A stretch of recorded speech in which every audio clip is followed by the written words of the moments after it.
Covid खां पोइ यूनिवर्सिटियूं माशाल्लाह खुली वियूं आहिनि ऐं अॼु खां असां वटि फुल स्ट्रेंथ अची वई आहे। अॼु सूमर खां कल्ह खां रादर सूमर खां ऐं अल्हम्दुलिल्लाह रौनक नज़र अचे थी। अॻु में जॾहिं यूनिवर्सिटी में अची आयो पिए त माण्हू खे सफ़ा ईअं जहिड़ी ख़ामोशी हुई, हाणे ॿार बच्चा हलनि पिया त उहो काफ़ी रौनक आहे। ऐं उहो बिकॉल असांजे साईं मदर सिद्दीकी साहिब जे त जेके यूनिवर्सिटियूं आहिनि उन्हनि में ॿ चीज़ूं ॾाढियूं डिफरेंट आहिनि जेके नॉर्मल ॿियनि जॻहियुनि ते न हूंदियूं आहिनि।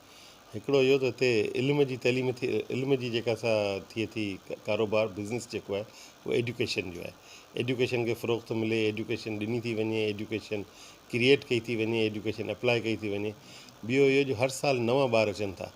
हाणे हींअर जेका बैच आई आहे असां वटि उन्हनि बदकिस्मती सां इंटर पढ़ी कान्हे ऐं हाणे जेका बैच ईंदी उन्हनि फस्ट ईयर इंटर ॿई न पढ़ियूं आहिनि। त इहो उस्तादनि लाइ वॾो चैलेंज आहे त इन बैच खे असां सुठो इंजीनियर करे मार्केट में इंट्रोड्यूस करियूं। ऐं हाणे असां इहो ई फ़ैसिलो कयो आहे त असां वैकेशन खे थोरो कर्टेल करे वधि में वधि जेको सो टाइम असां ॾियूं ॿारनि खे त जीअं ॿारनि जी एजुकेशन बहितर थी सघे।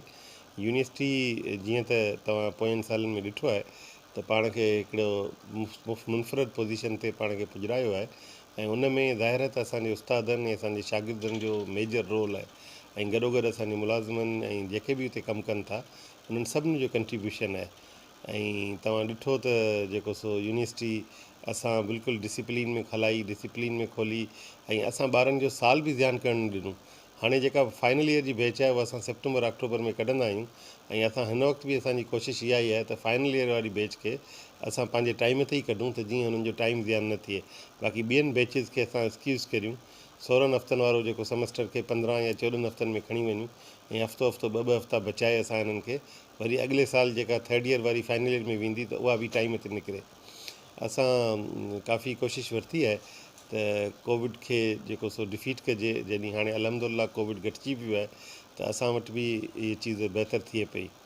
यूनिवर्सिटी ज़ाहिर हिन वक़्तु ॾुखिये मरहले में आहिनि।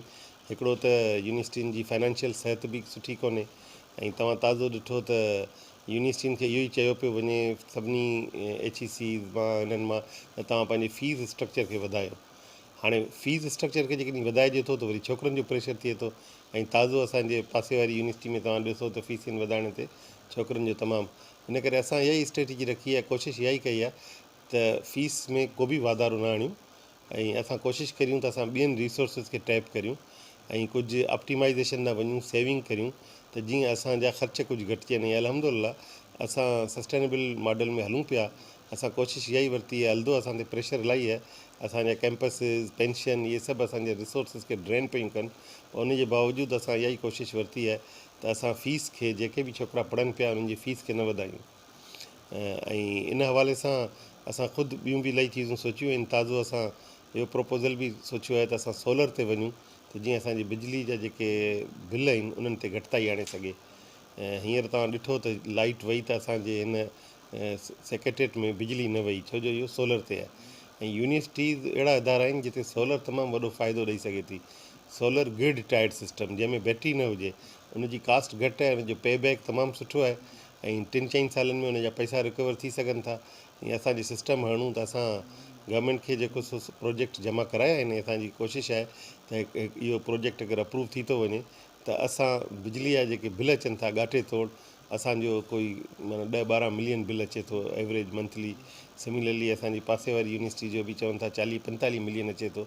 इहे वॾा बिल आहिनि। अगरि इन्हनि में घटिताई अची वई त असां काफ़ी क़दुरु पंहिंजूं चीज़ुनि खे बहितर करे वेंदासीं। ऐं जेकॾहिं असांजी ॼामशोरो जेको आहे उहो हुअं ई हॉट रीजन में अचे थो ऐं हिते सोलर जो तमामु वॾो पोटेंशियल आहे। जेकॾहिं हिते असां पब्लिक प्राइवेट पार्टनरशिप में जेकॾहिं असां कुझु इन्वेस्टर्स खे ल्योर करे हिते वठी अचूं त हिते सुठो प्लांट हणनि त असां सम्झूं था त नेक्स्ट 5 सालनि खां पोइ यूनिवर्सिटियुनि जी फाइनेंशियल ज़रूरतूं बि उन मां कुझु मीट थी सघंदियूं।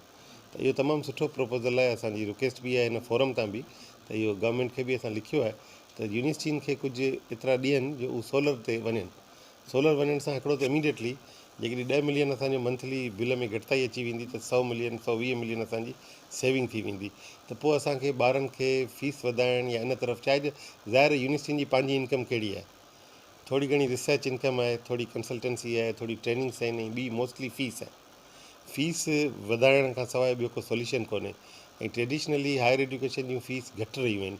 त उनजे करे ज़ाहिर आहे यूनिवर्सिटियुनि खे जेकॾहिं प्रेशर पए थो। ताज़ो तव्हां ॾिसो त गवर्नमेंट 15% 10% पघारूं वधायूं आहिनि, कोई डिस्पेरिटी अलाउंस इंट्रोड्यूस कया आहिनि। हाणे असांजी बजट सिर्फ़ु 2% वधी आहे HEC इस्लामाबाद मां। हाणे अॻु में 257 हुई, हाणे 267 थी आहे या 70 थी आहे। ज़ाहिर आहे जेकॾहिं 15% सैलरी असां किथां ॾींदासीं, असांजा रिसोर्सिस कहिड़ा आहिनि, इहे ई आहिनि। त हिन में हिकिड़ी गवर्नमेंट सां वेही करे असांखे हिकिड़ी अहिड़ी पॉलिसी अडॉप्ट करणी पवंदी त ॿारनि ते बि प्रेशर न पए। ऐं जॾहिं बि असां वरी फीस जी ॻाल्हि कंदा आहियूं त आउं तव्हांखे ॿुधाईंदो हलां त असांजे यूनिवर्सिटी में असां स्कॉलरशिप जो बि तमामु हिकिड़ो सुठो पहलू रखियो आहे। असांजो स्कॉलरशिप सेल जेको आहे उहो जंहिं बि ॿार खे जेको ज़रूरतमंद आहे, जेको फीस नथो ॾेई सघे, त उनखे असां कंहिं न कंहिं हवाले सां मदद कंदा आहियूं। ख़ुदि असांजी जेका हिकिड़ी स्कूल सेल्फ हेल्प बेसिस ते हले पई, मां ॾिसंदो आहियां जेको बि ॿारु न ॾेई सघंदो आहे, असां उनखे 50% रिडक्शन ॾींदा आहियूं त भले उहे ॿार पढ़नि। छो जो असां जहिड़नि मुल्कनि में, सॼी दुनिया में इहो एस्टेब्लिश फैक्ट आहे त education is the passport of prosperity. जेके बि मुल्क तरक़ी कया आहिनि उहे एजुकेशन जे करे कया आहिनि। असीं तव्हां सभु ख़ुदि उन एजुकेशन जी पैदावार आहियूं। अॼु जेकॾहिं असां जिन सीटुनि ते वेठा आहियूं उहे इन करे वेठा आहियूं जो असां पढ़ियासीं। पढ़ण सां ई असांजी प्रॉस्पेरिटी थी, पढ़ण सां ई असांजी ग्रोथ थी, पढ़ण सां ई असां बहितर थियासीं। ऐं हाणे असांजो फ़र्ज़ु आहे त असां ॿियनि माण्हुनि जे लाइ बि ईअं ई सोचूं, इन्हनि खे पढ़ायूं ऐं पढ़ाए करे असां माशरे में बहितरी आणियूं। दुनिया जा जेके बि सुठा मुल्क आहिनि, जेके तरक़ी याफ़्ता मुल्क आहिनि, उन्हनि जी एजुकेशन बजट जेका सा तमामु घणी आहे। ख़ुदि हींअर जेकॾहिं तव्हां बांग्लादेश जो एग्ज़ाम्पल वठंदो त उनजी एजुकेशन बजट जेका सा फिनामिनली असांखां वधीक आहे। त असांजी हिन फोरम तां बि गवर्नमेंट खे इहा ई रिक्वेस्ट हूंदी त एजुकेशन जी बजट वधाइजे। Investment in education and health is the investment in future. माशरे में सेहतमंद फ़र्द हूंदा, पढ़ियल ॻढ़ियल फ़र्द हूंदा त माशरो बहितरु थींदो। माशरे जा जेके ॿिया इशूज़ आहिनि, ताज़ो सिंधी यूनिवर्सिटी में जेका कॉन्फ्रेंस थी नॉन ट्रेडिशनल सिक्योरिटी ते, त उहे जेके सिक्योरिटी इशू, बेरोज़गारी आहे, ओवर पॉपुलेशन आहे, चोरी धाड़ा, ड्रग्स, इहे सभु छाजी पैदावार आहिनि? छो जो माण्हू इकोनॉमिकली वेल ऑफ कोन आहिनि, त पोइ उनजे करे इन्हनि ख़फ़नि में पवनि था। असां जेकॾहिं एजुकेशन ते ध्यानु ॾींदासीं त असांजे मुल्क जी ग्रोथ थींदी। हिन वक़्तु जेके बि मुल्क ग्रोथ कनि पिया, उन्हनि जो मेजर इन्वेस्टमेंट एजुकेशन ऐं हेल्थ ते आहे। सेहतमंद माशरो हूंदो, माण्हुनि जी सिहत सुठी हूंदी, त उहे माशरे में कंट्रीब्यूट बि करे सघंदा। न सिर्फ़ु जेका फिज़िकल हेल्थ, पर मेंटल हेल्थ बि ओतिरी इम्पॉर्टेंट आहे। असां वटि ॾिसो बदकिस्मती सां हिन पूरे ॼामशोरे में तव्हां डिस्ट्रिक्ट में ॾिसो घणा पार्क आहिनि, घणियूं अहिड़ा एरियाज़ आहिनि का जिते माण्हू वॉक करे सघनि। मूंखे ख़ुशी आहे जो असांजी यूनिवर्सिटी में खोड़ माण्हू वॉक करणु ईंदा आहिनि, छो जो माण्हुनि वटि ॿी का जॻह कान्हे। माण्हुनि जी सिहत लाइ ख़ाली खाधो बि न आहे, इन सां गॾोगॾु फिज़िकल एक्सरसाइज़, वॉक, इहे सभु बि ज़रूरत आहे। त असां इहो सभु चाहियूं था त भई गवर्नमेंट जेका सा इन सेक्टरनि में हेल्थ ऐं एजुकेशन ॿई अहिड़ा सेक्टर आहिनि। हींअर ताज़ो पेंडेमिक में वधि में वधि असांखे प्रॉब्लम छा आहे जो असांजो हेल्थ सेक्टर खे स्ट्रॉन्ग हुजे। हेल्थ सेक्टर स्ट्रॉन्ग हुजे त इन्हनि ख़फ़नि खे मुंहुं ॾेई सघे। अॻियां हली इन क़िस्म जी ॿियूं पेंडेमिक बि थी सघनि थियूं। दुनिया में नयूं नयूं चीज़ूं अचनि पियूं।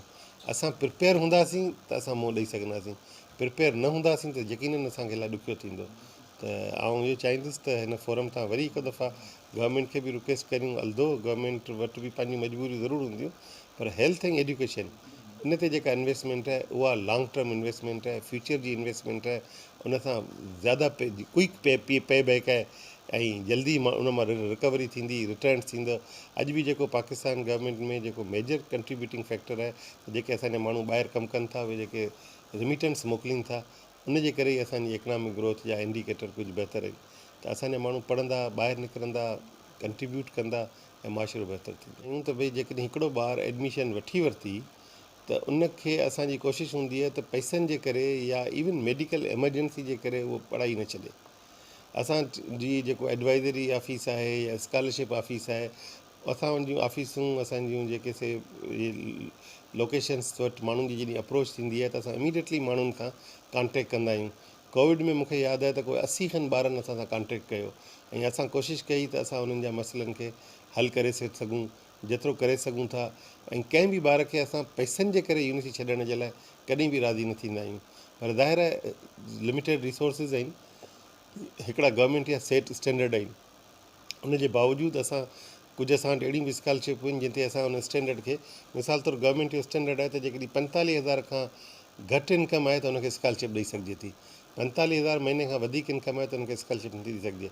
पर असां कॾहिं कॾहिं महसूसु कंदा आहियूं त हिकिड़ो माण्हू जी इनकम त 50,000 आहे, पर हुनजा 5 ॿार पढ़नि था ऐं हुनजा जेको फैमिली वॾी आहे, उनजा रिसोर्सिस घटि आहिनि, त असां उनजे लाइ बि कुझु न कुझु वे आउट कढंदा आहियूं।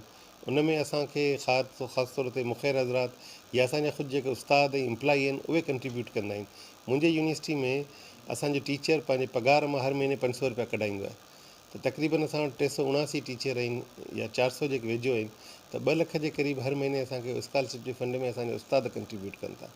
सिमिलरली असांजा ऑफिसर कनि था, उहे बि 200 रुपया 250 रुपया पर मंथ कंट्रीब्यूट कनि था। असांजो लोअर मुलाज़िम करे थो, असांजो अलमनाए करे थो, असांजो जेको सराउंडिंग में जेके मुख़ैर हज़रात आहिनि उहे कनि था, असांजा जेके ग्रेजुएट अमेरिका में वेठा आहिनि उहे कनि था।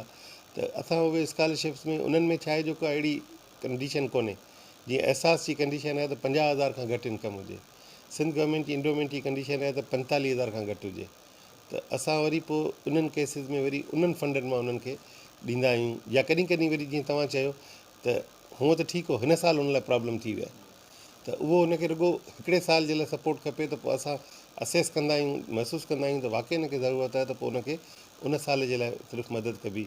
या कॾहिं कॾहिं ईअं बि थींदो आहे त भई हॉस्टल में रहे थो, न फीस न पियो ॾेई सघे, त या त असां हुनखे फीस में जेका असां डिले कंदा आहियूं या फीस हुनजी कंहिंखां भराईंदा आहियूं। फीस खे असां माफ़ु नथा करे सघूं, ज़ाहिर गवर्नमेंट जो पंहिंजा कानून आहिनि, पर असां कोशिशि कंदा आहियूं त ॿियो माण्हू हुनजे पारां भरे, त जीअं हू ॿारु एडुकेशन में ई सफ़र न थिए। 23 अंडरग्रेड प्रोग्राम इंट्रोड्यूस कया आहिनि मुख़्तलिफ़ टाइमनि ते, जंहिंमां 17 खनि इंजीनियरिंग जा डिसिप्लिन आहिनि, architecture and town planning CRP city and regional planning आहे, ऐं उनखां पोइ असां कुझु साइंसिस जा प्रोग्राम शुरू कया पोयनि 4 सालनि में, मैथमेटिक्स, इंग्लिश, BBA। हिन साल बि असां हिकिड़ो नओं प्रोग्राम शुरू कयूं पिया, एनवायरमेंटल साइंसिस।